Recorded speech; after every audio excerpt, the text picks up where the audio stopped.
Your CMA is broken, and fixing it could be the difference between struggling to get listings and having more clients than you can handle. What I'm about to show you is the exact 15-minute fix I use to generate listing appointments every single week without spending a dollar on ads, buying leads, or cold calling anyone. In fact, this same playbook has helped hundreds of agents finally break through that wall. You know the one where nothing seems to work and everything feels harder than it should. If that's where you're at, I see you. I've been there. My name's Levi Jones. I'm the founder and head coach here at Guerilla Realty. And before we built any tools, before we had any kind of audience, this was the playbook that got me clients when nothing else did. And look, I don't have a course to sell you. There's no high-ticket coaching program waiting at the end of this video. All I ask is this. If you find this helpful, like the video, share it with a friend, and then just comment below that you've done that. When you do, I'll personally send you a private link to get the full step-by-step walkthrough, along with the exact ads, messages, and scripts I use, plus a live tutorial to help you implement it, all 100% free. So let's break down how to finally build a CMA that works in under 15 minutes. Here's what we'll cover during this video. First, why your current CMA stinks. Before we talk about how to fix your CMA, we need to get brutally honest about why the traditional method just doesn't hold up. Next, we'll create a 50-point CMA in less than 15 minutes. Once we've torn down the old way, I'm going to walk you through the exact step-by-step I used to build a bulletproof CMA in under 15 minutes. And then finally, we'll talk about how to get multiple CMA requests per week. A great CMA is worthless if no one's asking you for one. So let me show you the exact playbook I use to get 5 to 10 CMA requests every single week. Let's jump into it. Most CMAs look professional, but underneath they're built on shaky math, gut guesses, and outdated assumptions. They rely on tiny sample sizes, 3 comps, maybe 4 if you're quote unquote being thorough. And the adjustments, they're usually arbitrary. You know it, I know it. The truth is most of the CMAs agents are using right now are no more accurate than a Zestimate with a fancy logo on top. And if you've ever found yourself second guessing your own number when you present it to a seller, you already know this deep down.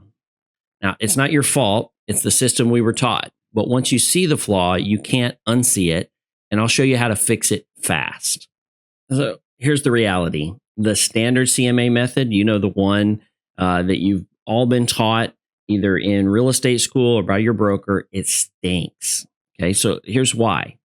The typical method will find 3 to 4 closed comps. No big deal. This is what we all know. And it's actually based on the appraisal method that our state licensing boards endorse. If you're being really thorough, you might go ahead and find 3 to 4 active comps as well. Okay. Most agents don't do this, but occasionally I've seen it where they'll go out and find the active comps. And then once you've found those comps, and again, to find the comps, all you're doing is drawing a circle around your subject property. You're going to throw out anything you don't like, right? Oh, that house doesn't match because some arbitrary reason that we've put in, that we've made up in our brain, right? So it doesn't help us get the value that we want, right? And then ultimately, we're going to apply the weird voodoo. Some of you have probably even been around the industry long enough to remember those adjustment sheets that we also used to have in our offices, where they would say, "Oh, you take off $300 for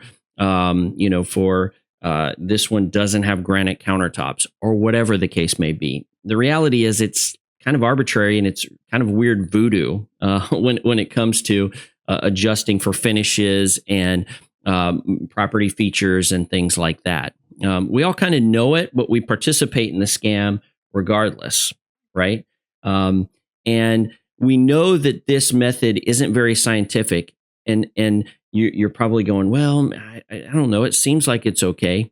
I want you to think about the last transaction that you did, where the appraisal, which is exactly this same process, maybe a little bit more thorough, but exactly this same process, where the appraisal didn't magically hit the exact number that was on the buyer contract. Okay. Every now and then they'll come in a little bit low, but somehow, like 80% of the time or more, they end up hitting your contract price exactly. How is it that if you're doing a thorough scientific process, that we can hit the contract price? Again, it's because we can do these, we can throw out the ones that don't match whatever preconceived notion that we have, and that we can do these weird adjustments that don't necessarily hold up, in terms of actual value. So let's review it real quick. You got a total sample size of 8. Okay. That's if you're being super thorough. Most of us only do 3 to 5, right? That means that the margin of error is 30+%. Margin of error is just a function, it's a statistical equation that includes the sample size as the only variable. Okay. So you guys probably know margin of error and it's election season and they say, hey, 100 people, out of 100 people, we polled 100 people, and it's 50-50 split between Republicans and Democrats with the margin of error 3 to 4%, right? Or whatever they've decided. Again, the larger your sample size, the lower margin of error. That's the way it works. The reality is when you only have 3 to 5, 3 to 5 in your as a sample size as your data points, your margin of error has to be very, very high. And that means that even though we all point the finger and we hate Zestimates, the reality is the standard CMA method is no better. Okay. The only thing that differentiates it is that you guys are actually plugging in the number. And in fact, some of you are already saying, well, who does CMAs on paper anymore? I don't do CMAs on paper. And what I would say is, yeah, you're right. Most people don't do CMAs on paper. Instead, they use things like Cloud CMA or RPR. Those are fine tools, but they're tools built around the standard CMA method. That's all they're doing is they're fancy software packaged around the standard CMA method. So if you're sitting here getting all hoity-toity about, I use Cloud CMA or whatever the case may be, if it's based around the standard CMA method, it probably stinks as well and has a very high margin of error. Instead of 3 or 4 data points, what if your CMA pulled from 50?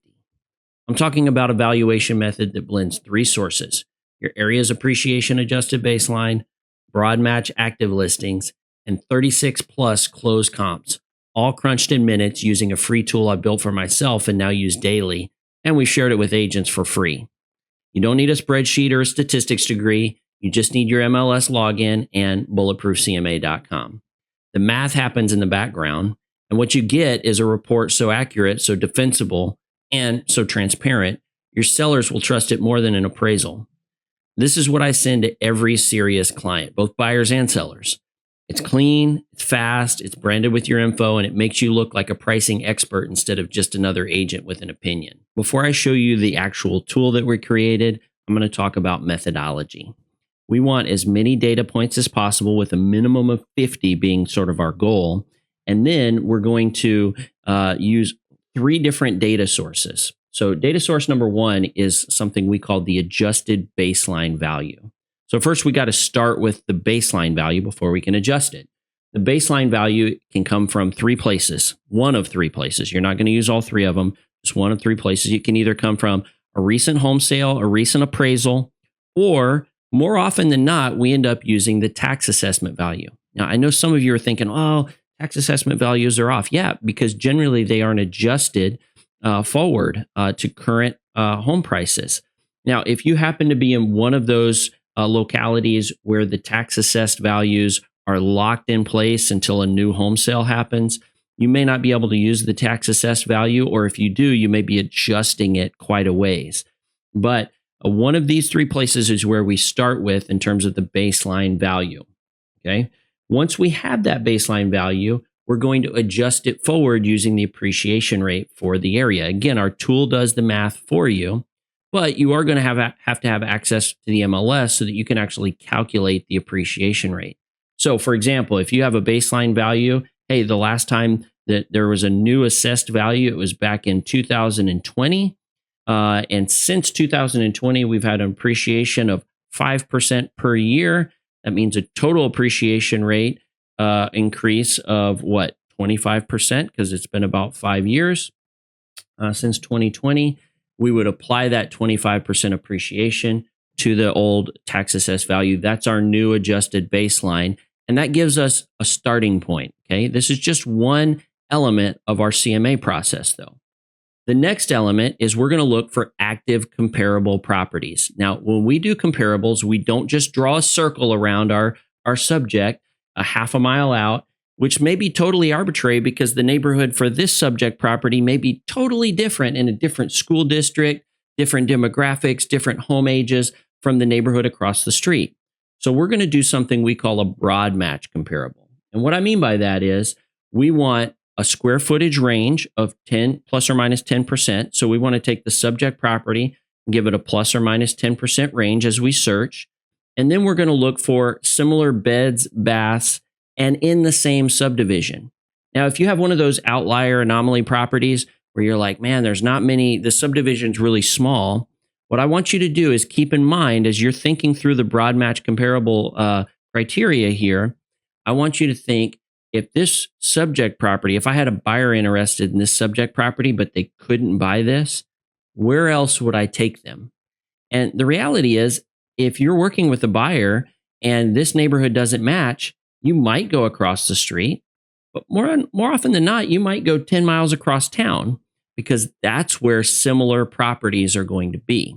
Okay. So I want you to get out of the mode of thinking, oh, it has to be within a half mile radius or whatever arbitrary thing that you've been told over the years. And I want you to think more generally is I'm willing to go across my entire market to find the property for this imaginary buyer. Now, once you've settled on the close match comparables, and we're looking for, we're looking for roughly 12 or 13 of these active comparables, then we're going to find closed comparables.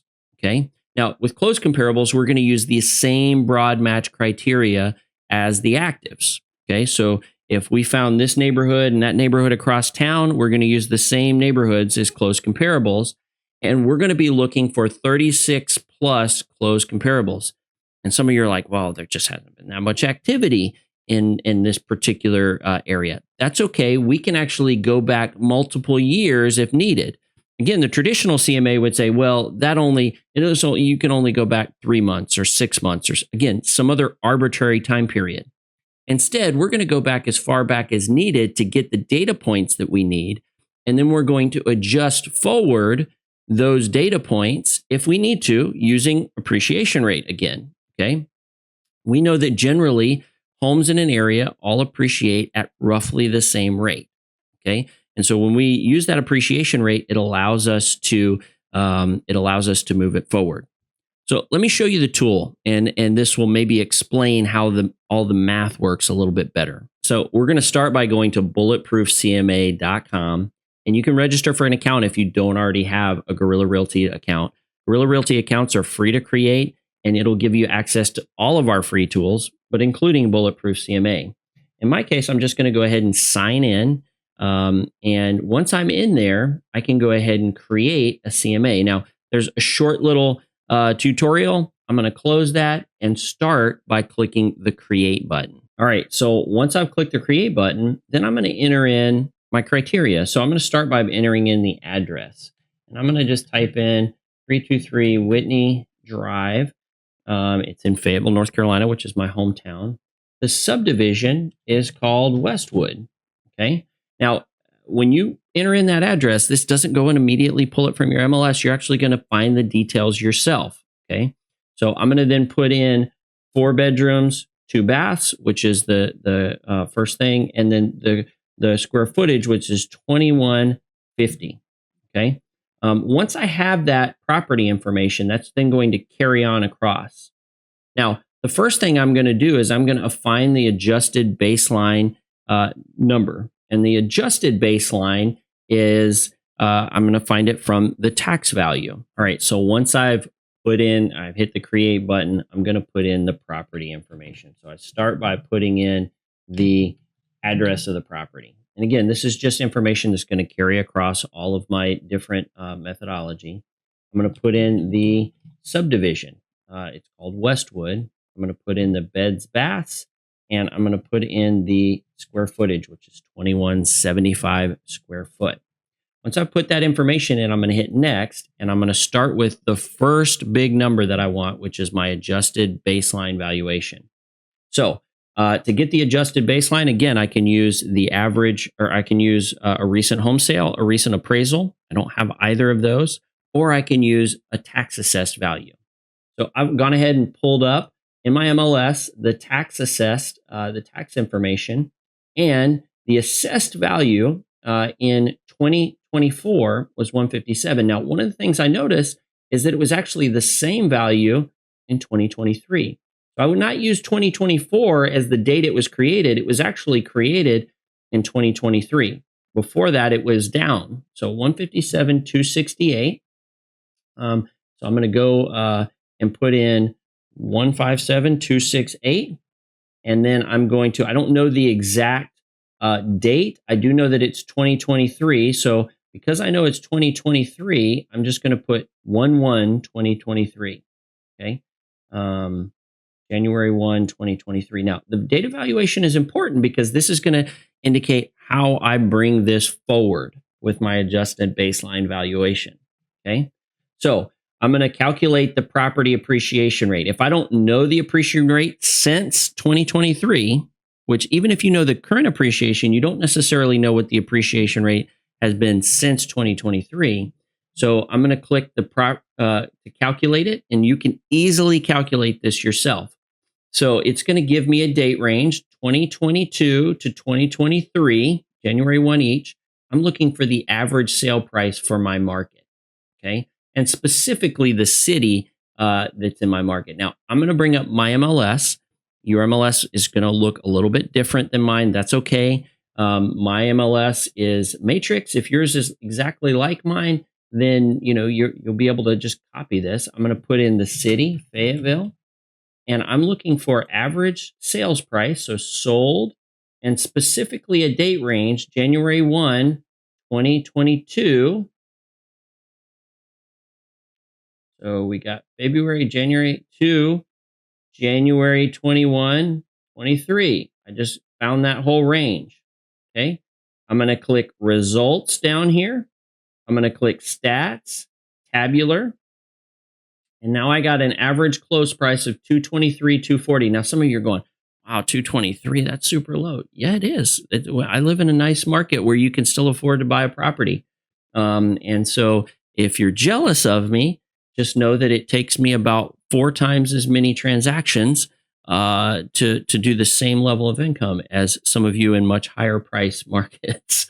So 223 to 240 is the average sale price that I'm going to be in here.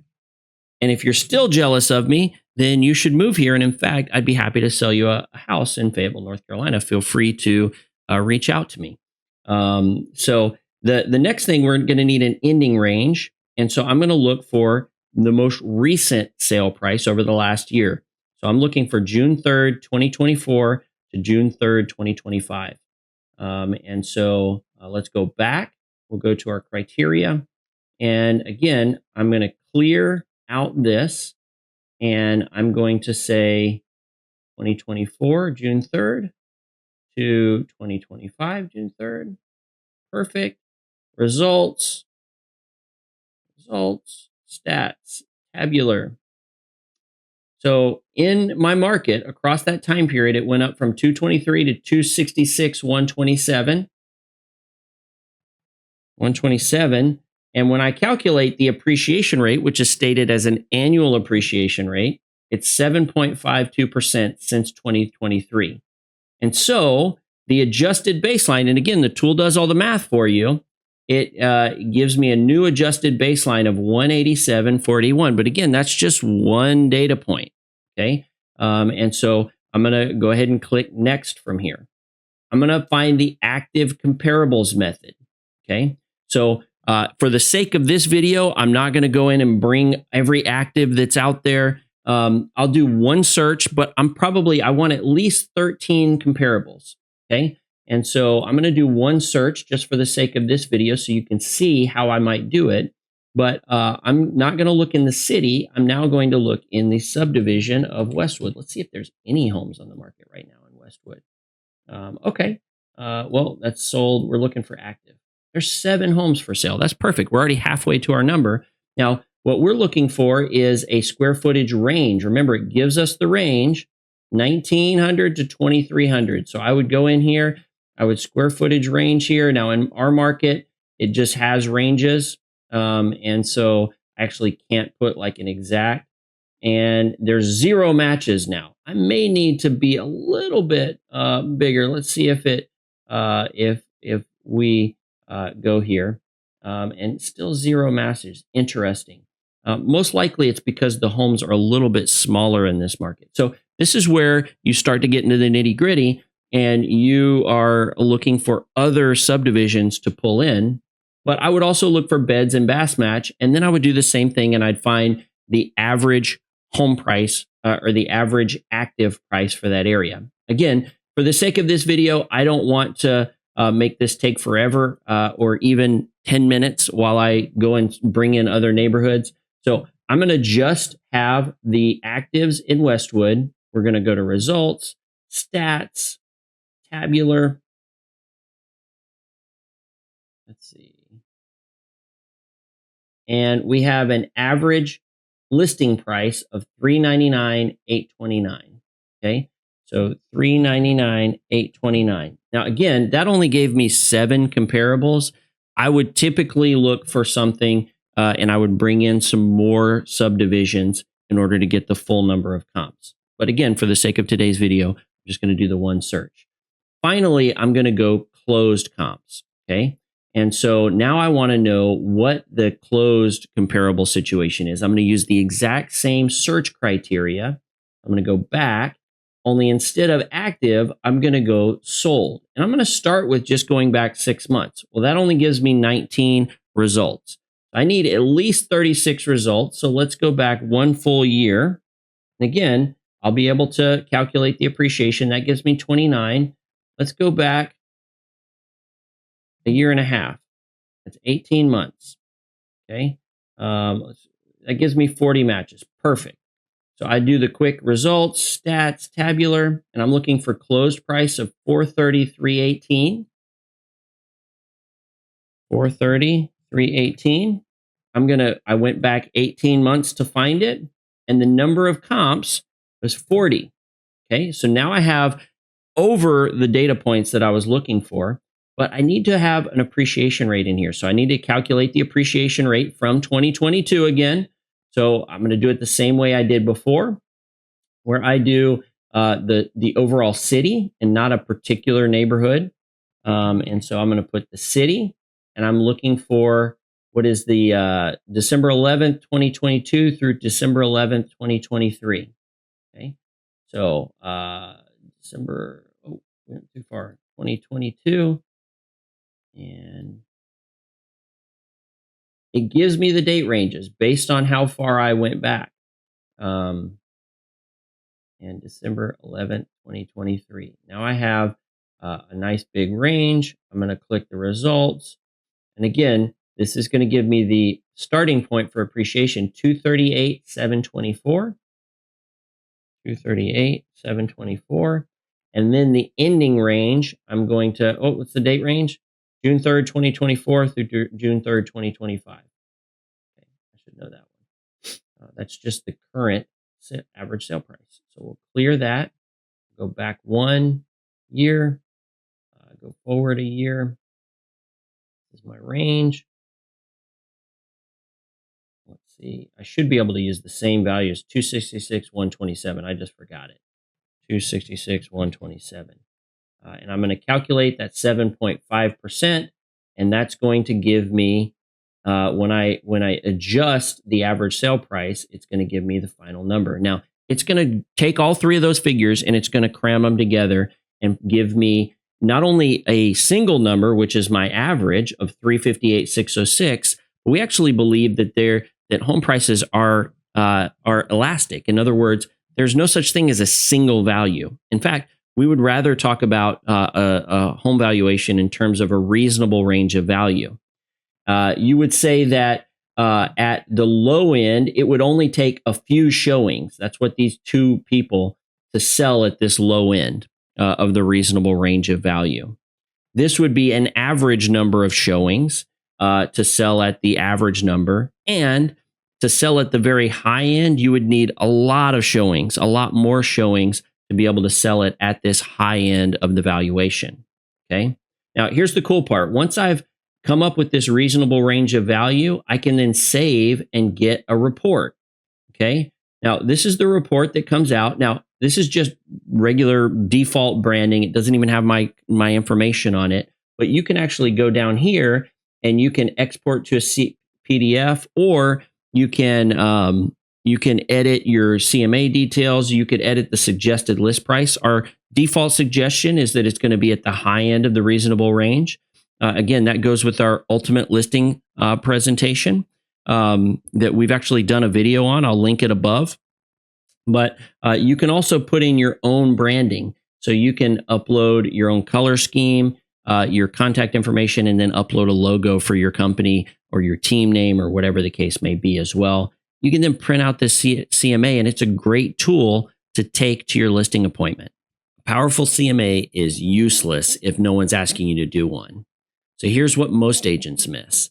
The easiest, most consistent source of seller leads is buyer leads. 55% of buyers have a home to sell, but if you're not qualifying them early, you're leaving listings on the table every single week. I'll walk you through how I generate 80 plus buyer leads a month using free strategies and how I turn them into 9 CMA requests and 4 listings like clockwork with nothing but the right script and a killer bribe. No ad budget, no cold calls, no awkward coffee dates, just a playbook that's already working for hundreds of agents who were in your shoes not long ago and now finally have the momentum they've been chasing. So if you want to be able to do CMAs and do this whole process, you got to have seller leads. And I actually have pretty strong opinions about what the absolute best source of seller leads is.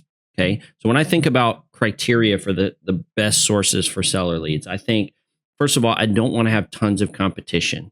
Okay. I don't want to be fighting it out, rubbing elbows with every other listing agent out there, some of whom are willing to pull numbers out of there, but lie, cheat, steal, all that kind of stuff. I just prefer to talk one-on-one, demonstrate my competence to a seller. Number 2, I have no interest in cold calling for 4+ hours a day. Now, forget about the do not call list and all of the risk associated with that, the illegalities associated with that. The reality is I have lead generation to do. I have my own follow-up on those leads. I don't have time to sit down and cold call for 4+ hours a day.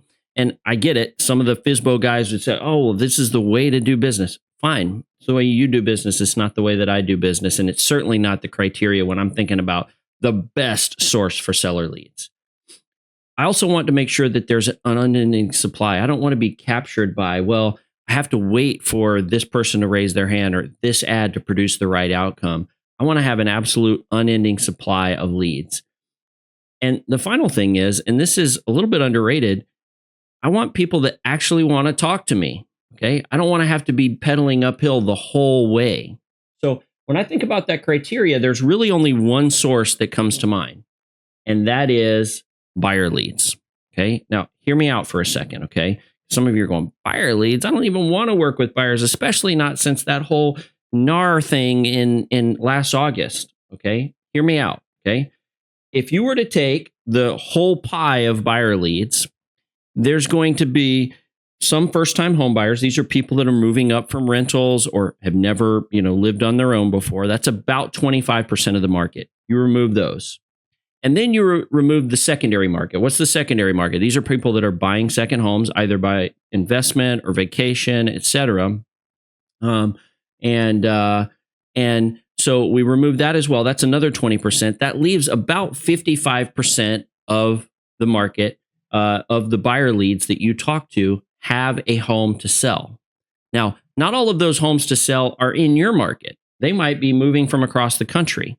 So if you were to remove that, that leaves about 37% of all buyer leads have a local home to sell. Those are seller leads, my friend.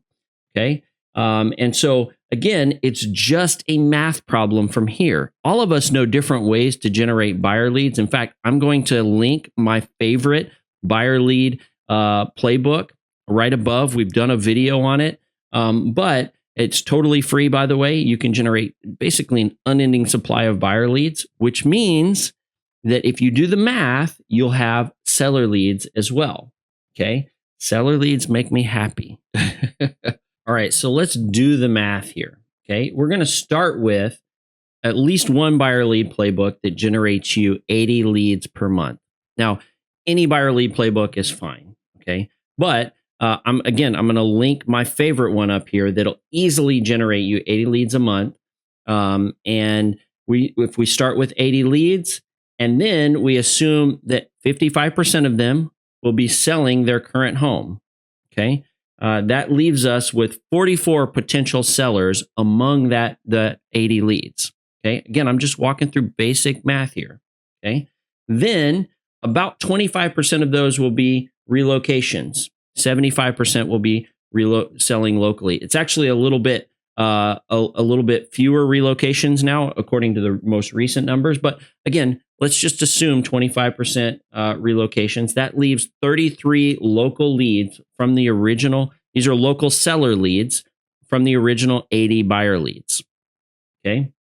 Now, if you were to have 33 local seller leads, we're going to assume a conservative reach rate of 60%. Now, I actually get a hold of higher than that, but even if it's 50% or lower, whatever the case may be, we're going to have some amount of people that we actually have a contact with that are selling locally. Okay. Now, what can we offer them? We can offer them the bulletproof CMA, this excellent statistical analysis where we actually use 50 data points to find the value of their home, and it'll stand up to any amount of scrutiny. By the way, a lot of that's included in the script. Again, if you want the script, the complete walkthrough, stay tuned to the end and I'll show you how to get that. Okay. Now, once you have the script, you're going to get 9 CMA requests. Again, statistically, this is just what we've seen over the years. If we get a hold of 20 people, 9 of them ultimately want a CMA request.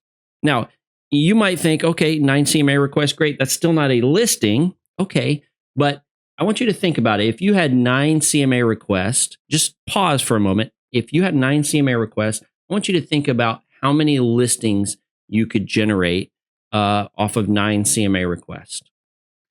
And I ask this question all the time when we do this type of training. Everybody has a number. Some say, well, I could get 9 listings. Some say, well, I think I could get 7 listings, 5 or 4. Statistically, we've actually found that the average agent gets 4 listings out of those 9 CMAs.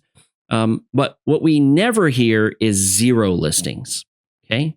So if you have 80 buyer leads, if you start with that, and by the way, I already know most of you are not starting with 80 buyer leads. So you got to fix that problem first. You got to generate lots and lots of leads to be able to get these seller leads, but it is a great source.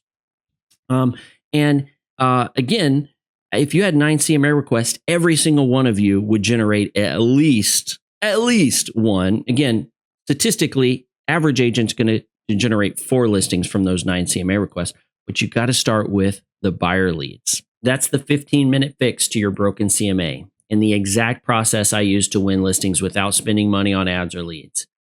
If this helped you, I just want to say thank you for sticking around to the end.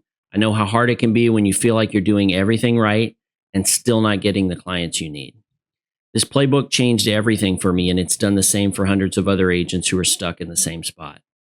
Now, if you want the complete walkthrough, including the tool, copy and paste ads, the exact script I use, and a live tutorial on how to implement it, all you need to do is like this video, share it with a friend, and comment below that you did. When you do, I'll personally send you a private link with everything you need to get started 100% for free. And if you want more strategies like this one to help you get consistent real estate clients without burning out or breaking the bank, make sure to subscribe to the channel so you don't miss what's coming next. Appreciate you guys. Thanks for watching. I'll see you on the next one. Look, we've doubled our real estate business 3 times since 2019. If you want the full breakdown, exact scripts, step-by-step processes, and our brand new tool, drop a comment below. No gimmicks, no paywalls. We're sending it completely free because we know it works. Just type "send it" in the comments and we'll get it to you ASAP. And if this was helpful, stick with us. We're dropping more strategies twice a week. Hit subscribe so you don't miss what's next.